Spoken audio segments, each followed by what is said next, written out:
Bob, what's up? Hey, Drew, it's good to be back again. How are Heck you? yeah, man. Good, good, good. It feels like every day we record, there's some kind of snowpocalypse going on in our area. So We're the another cause of one. it. It's all about us. Man, I kind of want to jump right in because we were talking just a second ago, right before we hit record, and I literally stopped you and said, I think this is the episode. I think you've already started and we haven't hit record yet because it's a subject I'm super interested in, super curious in. So I'm wondering if you wouldn't mind just kind of going back and saying what you were just saying to me because it was so good, and kinda set the container for what we wanna talk about today. Yeah, I'd be glad to. So, I think the idea that we'd like to talk about in this human algorithm kind of framework and theme, we're both marketers and we both come from the background of putting together strategies for the express goal of converting people into customers, right? Mhm. Um, but many times, marketing, sales, specifically in the digital realm, kind of has to hit the wall and meet head on with the ethics of personalization. And I think today, what I want to talk a little bit about with you and get your perspective on it is the ethics of personalization versus manipulation, and Mhm. just kind of dive in between like that fine line between delivering personalized, effective marketing experiences and crossing into psychological manipulation. And should that even matter? I argue that it does. And so, what we were Yep. talking about before you push record is, there's a difference between in traditional marketing strategy. The focus is often on selling products or services to customers using various techniques that grab their attention. And that can be FOMO, fear of missing out. It can be scarcity, like get it now because there's only 5 left or there's only 2 days left, and if you don't get it now, it's gonna go up in price. And, exaggerating claims, pushing for impulse purchases, or creating a sense of urgency, while that can work, Mhm. uh, and clients want hire us to make more money and to sell more, the primary goal of maximizing profits, I don't know how you feel about, without considering the well-being of customers or the impact on the culture, on the environment, in my mind is a real problem. Mm. Um, I like to call it a more restorative approach to marketing. Mhm. Some people call it a more human-centric approach to marketing. And all that means, at least in my mind, it's taking a step back and saying, how can we make a positive difference while achieving our goals? It's also asking, how can we leave things a little better than we found it in this conversation with prospects? Yeah. What are your I mean, we couldn't be more on the same page, man. I think I literally just posted recently a video about selling versus serving, and Mm, it's the same heart behind this. I mean, it if I'm just being candid, I'm exhausted with the just getting constantly hit up in my inbox, whether it's on LinkedIn or emails with the overpromise, and there's a reason why it happens because scarcity and fear, I mean, and on one hand it works, right? Or the, clickbait stuff. It people do it because it works. Like, on a silly example, it's like when it's like when the link comes across, it's like, the celebrity, where are they now, or or what does this child celeb star look like today, type thing. It's like, I know I should not click this link. Like, I'm telling myself, Drew, do not. But I'm like, I gotta know what they look like, right? It's a trap, but there's something in the human psyche that makes us like, it's the FOMO. Like, I gotta know what's going on here. But in my mind, and this is just even for my own business and marketing, there's this line, this tension of, how do you automate? How do you use AI? How do you work smarter, not harder? And at the same time, keep the ethics, keep the authenticity. And I think for me, it boils down to motive. For me personally, which I can't judge that about other people. Obviously, I can't see their motives, but it's part of what I put in that video about, am I selling or am I serving? mm, And if I'm serving, then I can talk confidently and passionately about what I can do and how I can add value and how I might be able to help or might not be able to help. That's the other part of it too, is like maybe I'm not the right person for you, but I don't know that yet. Or if I'm trying to sell you and I'm not really thinking about what's best for you, what's good for you, but I'm just trying to get something from you as opposed to wanting something for you, well, it changes my whole mindset and my whole approach, and I think that's to the heart of what you're getting at in here. This is a lot deeper conversation, especially when you introduce AI, because there's so much that can be done with it. But I'm personally like I use a service. I pay a company that automates messages on LinkedIn, and I'll tell you about 75% of the time, I really wish I wasn't doing that because it just doesn't feel like me. It doesn't feel like connection. I literally just changed my whole messaging this week. There's a video that goes out, and the only way that I could sleep at night by doing this was to call out the BS from the beginning and be like, "Listen, this is an automated message. I know it, you know it, and but there's a real person behind it, and I really want to get to know your story, and I love to have a conversation, that kind of thing. But I'm not going to sit there and pretend like I'm relating conversation relationally with a real person when I know I'm not. I don't Does that make sense? That's the only Yeah, way I can kinda reconcile it. I love that. I love that. I love the honesty and transparency of here's a message. By the way, there's a person behind this, even though it feels like it's automated. Yeah. I think that one of the core elements is I've thought through this, and I think Mhm. it's one that should be obvious, but I think it'd be worth us spending a little time on.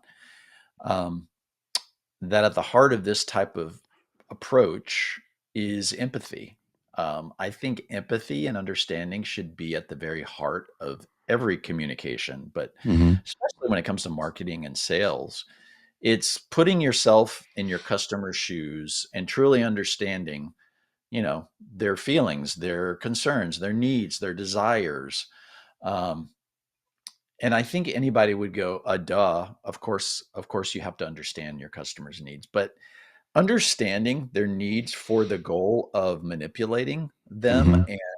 and or sell doing a hard sell to them or appealing to their anxieties or their psychologically manipulating them, um, I think is a little bit different than understanding their needs for the purposes of empathy, which means putting yourself with your customers, putting yourself in their shoes, and truly understanding them. I don't know. What Mhm. do you feel about that? Well, and I think you're spot on because I think it's a subtle difference, but it's actually, major implications because you're either exploiting people and in some ways using people, and which can lead to even abuse. I don't want to say it has to be abused, but you're abusing people or even driving them towards decisions or making purchases that they don't actually need or want. And so in some ways you're exploiting them versus with the empathy component, it is how do I actually prioritize their needs over my own? And it just thinks like a lot of businesses, it is, and I've been guilty of this too, so I don't wanna act like I'm above it, but sometimes it's the old bear trap, foot in the bear trap, analogy. It's like when my foot's caught in a bear trap, it's really hard to think about yours or anything else. So when we're all just trying to break loose, get free of whatever's got us holding us back, whether it's business growth or, trying to get more clients or whatever it might be in the sales and marketing space, when I'm just trying to get mine, my tendency to be more to exploit or to use or to not think about what is actually more beneficial for the person on the other side definitely goes up, right? But if I can live from a posture of surrender and a lack of scarcity and hey, there's enough to go around for everybody.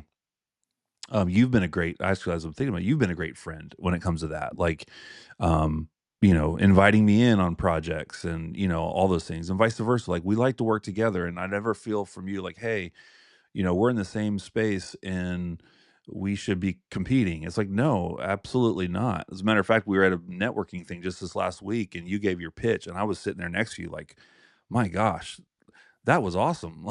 Like, I'm telling them that you everyone here should work with Bob for sure, and so but I think that's just a better way of living, and I think we realize there's so much there's enough to go around. There's more than enough to go around for everybody. So I guess my point is, with when you talk about empathy and all those things, I have to just put myself in how do I feel when that's happening to me? And I think I instinctively kind of know if someone's trying to use me or sell me, or if they're legitimately trying to help me. And one small example would be stuff like Netflix recommendations, right? Or something like that. Like when there's a company or product or service that is trying to learn my behaviors so that they can recommend other things that I may be curious about or may be interested in, for me personally, and I don't want to project this on anybody else, I don't have an issue with that. I think it's trying to actually serve me better with that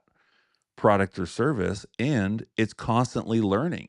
And so I say, no, that's not it. Okay, well, hopefully over time it's evolving and it's becoming better for me. It's the user experience is better because of that. Now there's other things that are just jamming it down my throat, and I didn't even tell them if I needed it or not or wanted it, and then those ones are a major turnoff. And so I think it just goes to the heart of, is this actually making the person on the other side, are they better off for engaging with it, and is it thinking about giving me my wants and desires from a heart of serving?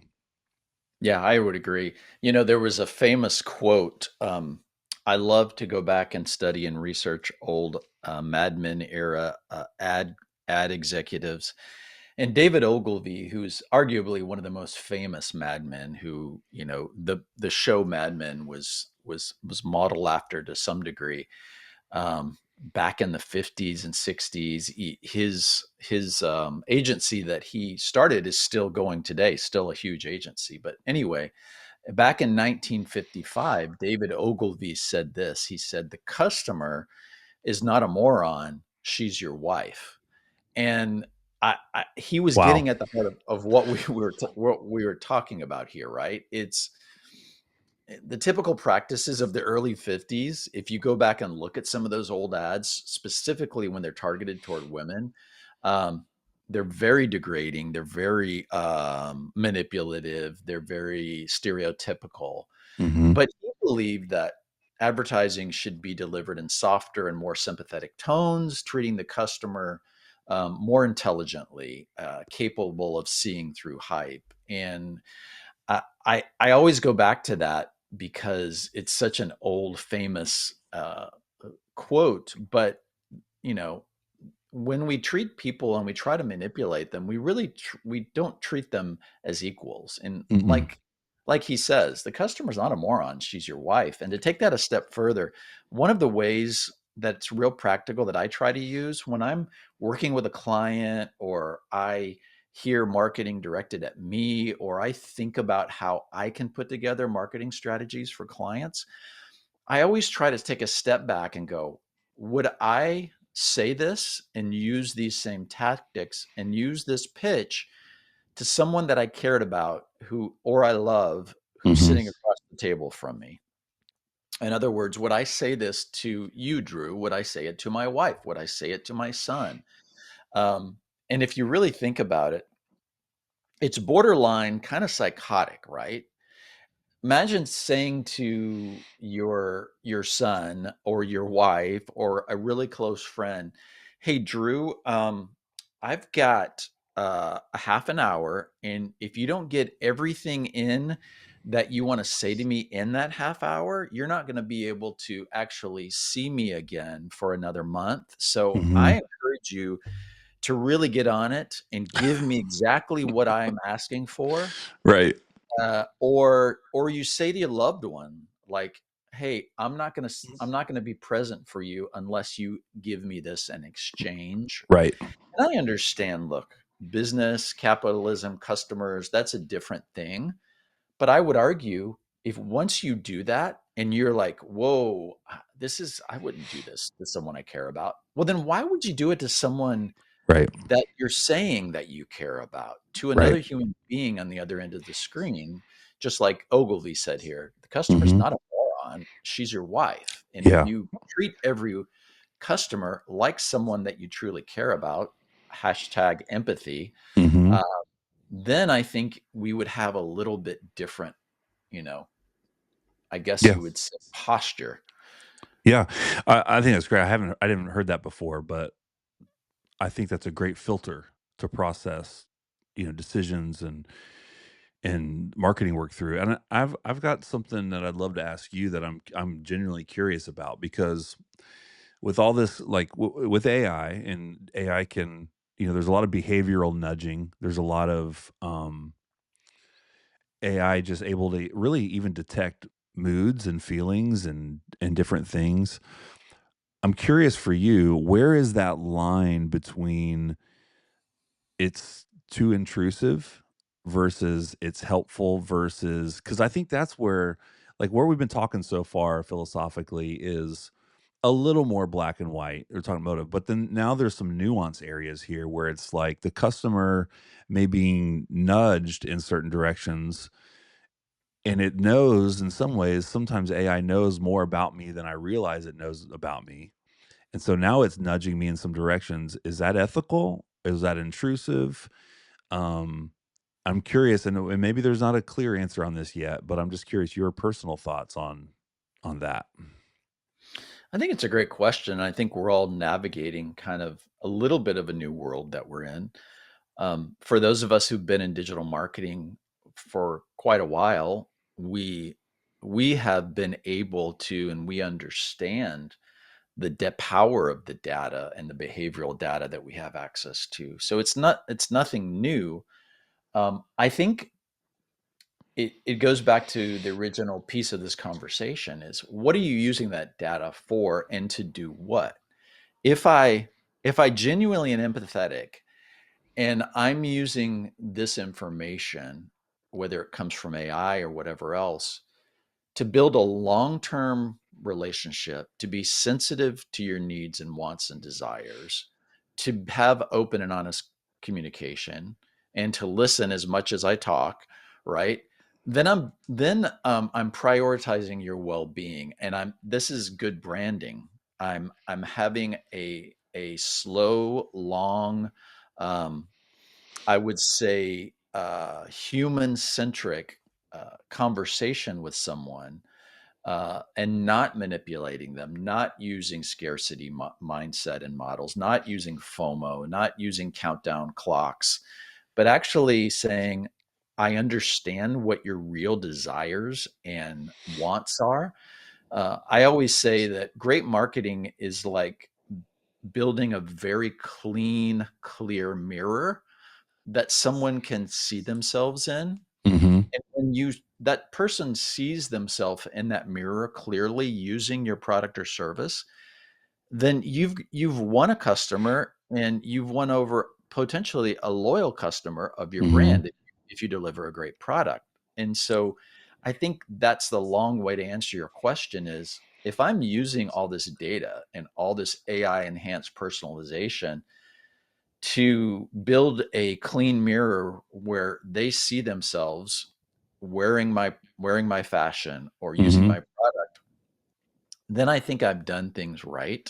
Mhm. Uh, but if I use it to not, maybe the mirror is not so clear, and maybe I'm trying to put a square peg in a round hole and go, hey, I know you don't need this. I know maybe you haven't bought this before, but this will really make you sexier, Mhm. or people are going to like you if you do this. I think that's where we can use that data in the wrong way. And again, Yeah.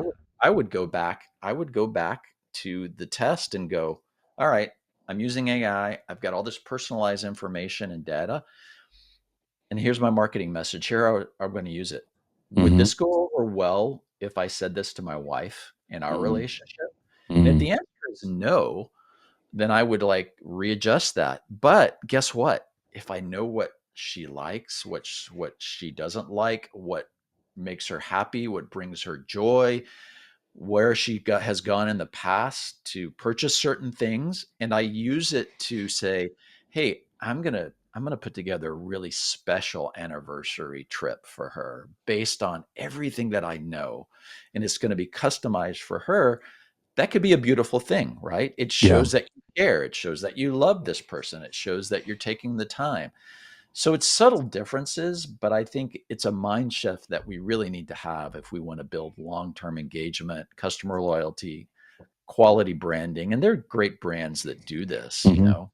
I Mhm. would I never get anything from Apple or some others of these big brands that you and I are both fans of that try to manipulate and play off my emotions. Now, Mhm. I'm going to probably stand in line that first week and get the latest and greatest because I do a good job of like, hey, it's here.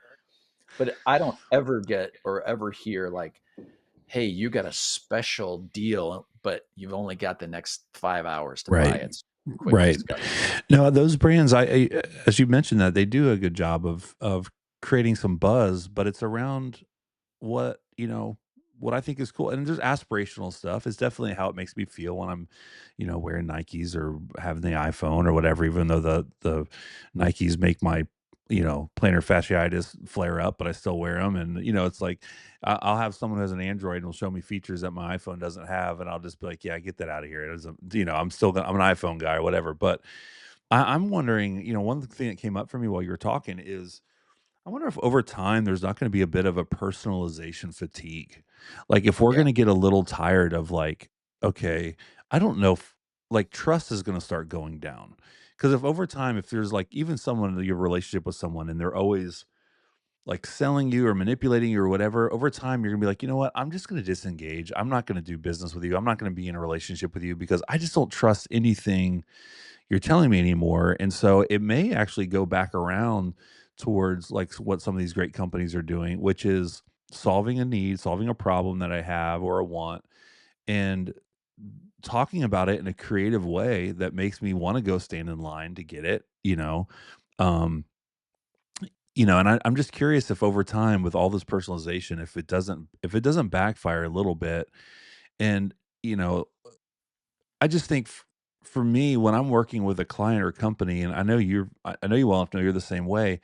It's actually a lot more rewarding when I have the approach of like I'm a partner with this person trying to help them from a place of empathy, as opposed to I just somehow landed this client, but I manipulated my way in, and I can't actually help them. I know I'm not solving a problem, or even you get into it and down the road, you're like, hey, I don't know that I can help you anymore. Like, I don't like how I feel if I'm working with somebody where I'm like, I don't actually think I'm doing you any good at the moment, or you need something else. And so the most rewarding work that I do is when I do feel like a human heart level connection with somebody.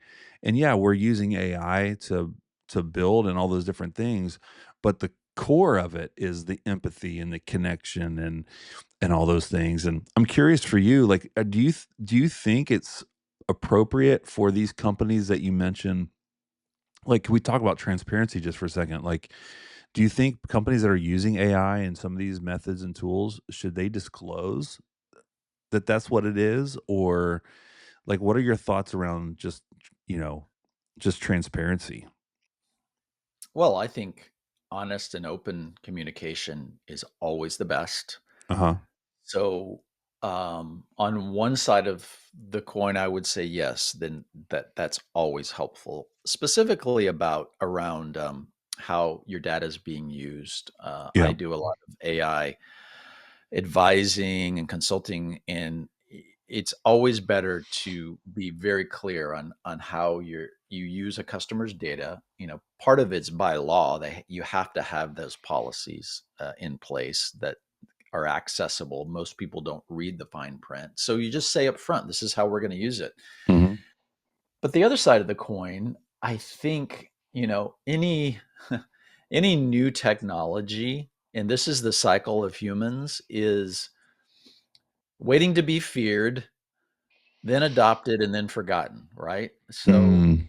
this is a cycle. We like, oh my gosh, this is horrible. The radio is going to get rid of live performers, and live music performers won't be able to make a living anymore. And then radio takes off, and then Mhm. we listen to radio, and live performance continues on, and then we forget about it and go on to the next thing, and then television comes on.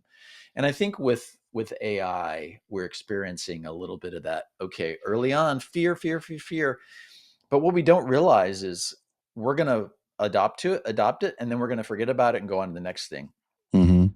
And but the reality is, one caveat there is it's already integrated into our lives so much. Generative AI is kind of the new version of it. But we have machine learning. Mhm.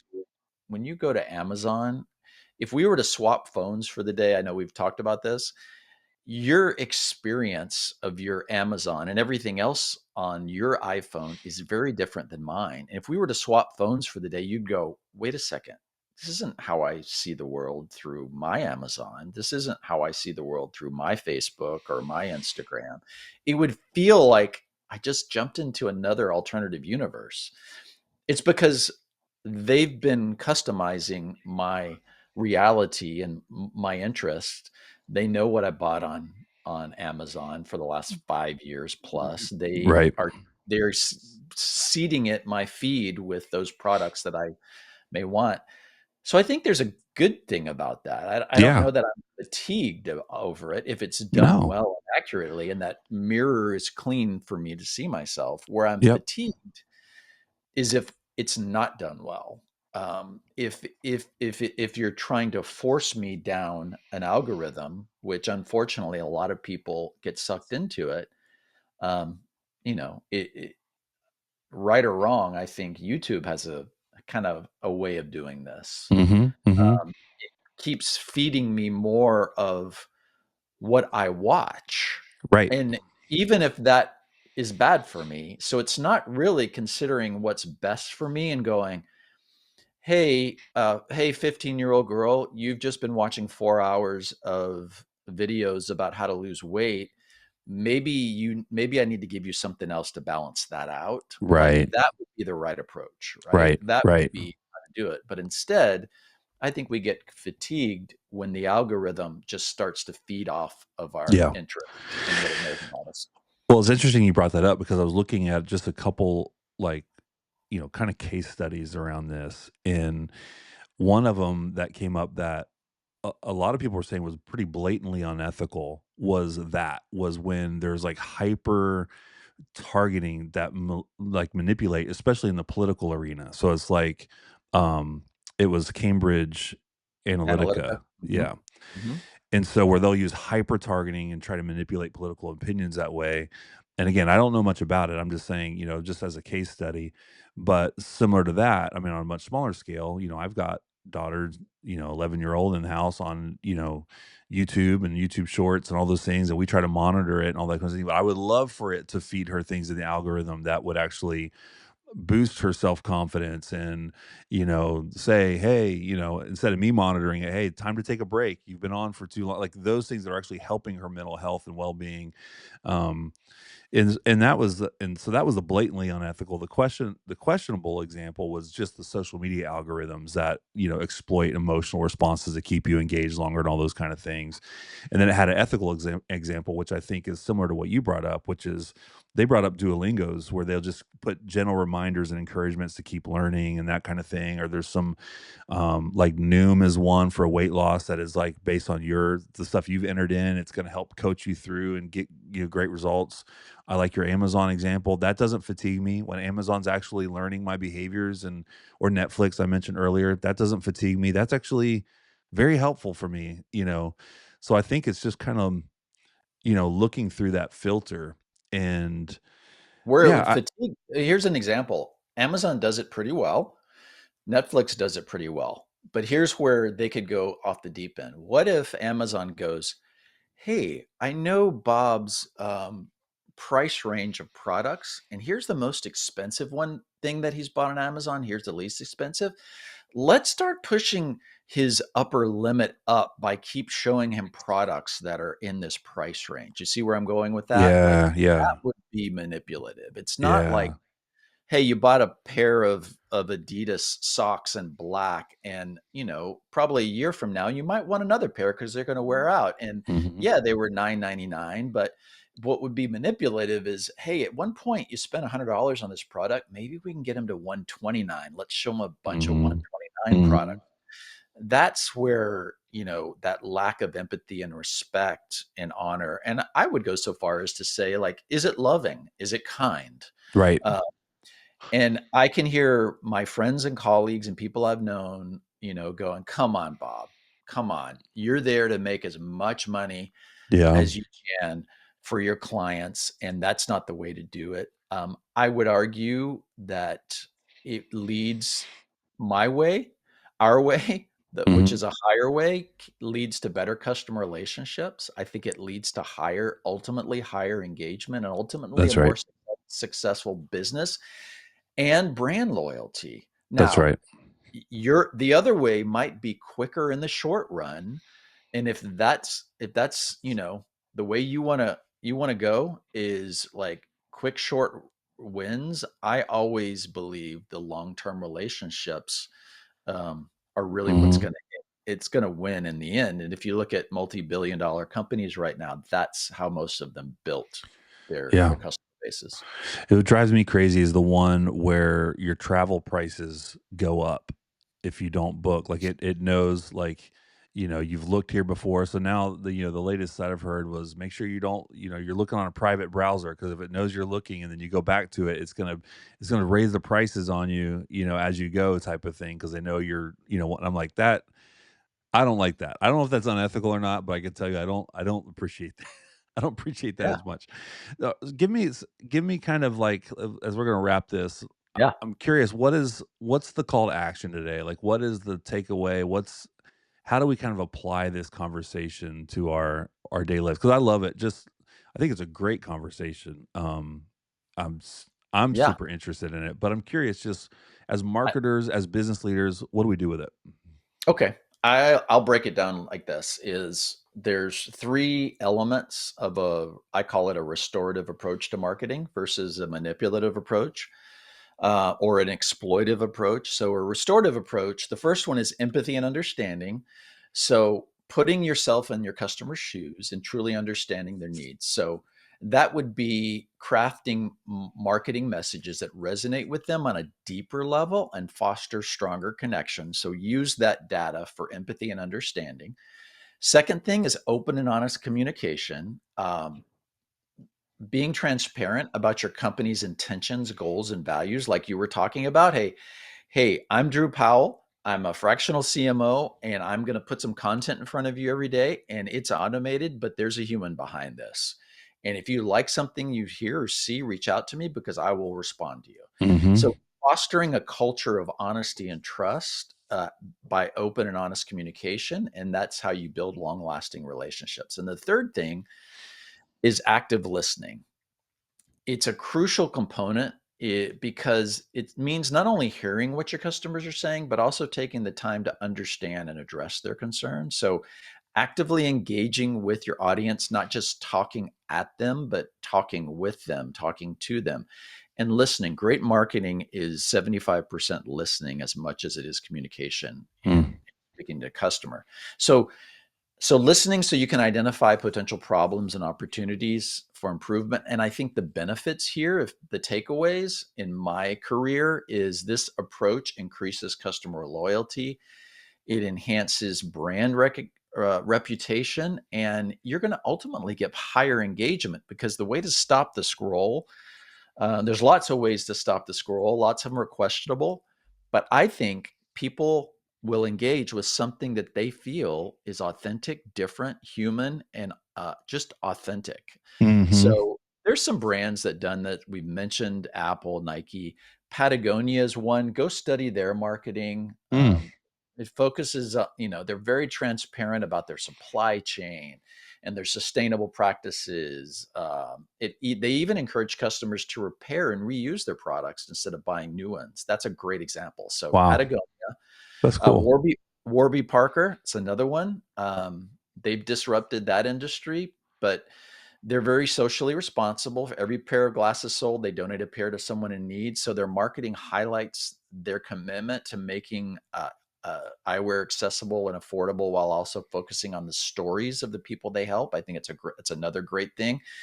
And then there's also like quirky brands like Ben and Jerry's, right? They're very Mhm. socially conscious, but they've always said, look, we're committed to social activism and a commitment to sustainability. So whether you agree with their politics or not is not the point. The point Hmm. is they have a strong, loyal, long-term brand because they use their marketing communication to raise awareness about things that they care about, and they put their Yeah. money where their mouth is. So Yeah. that's a fun, and they're also fun and authentic in the way that they market. It's great. Bob, thanks, man. This was a fun conversation. I love this stuff. I think it's going to be an ongoing conversation for sure. I don't think it's one that you wrap a bow on, but really helpful, practical stuff that we can apply to our companies, our businesses, and really to our how we do our life, how we do relationships. So I appreciate it, Yeah, man. and you're really good at this. I learn a lot from you, just like seeing your marketing and how you're growing your company. It's very authentic. Thanks, man. I appreciate that. Well, likewise. All right, man. We'll do this again soon. All right, until next time. All right. See you, bud.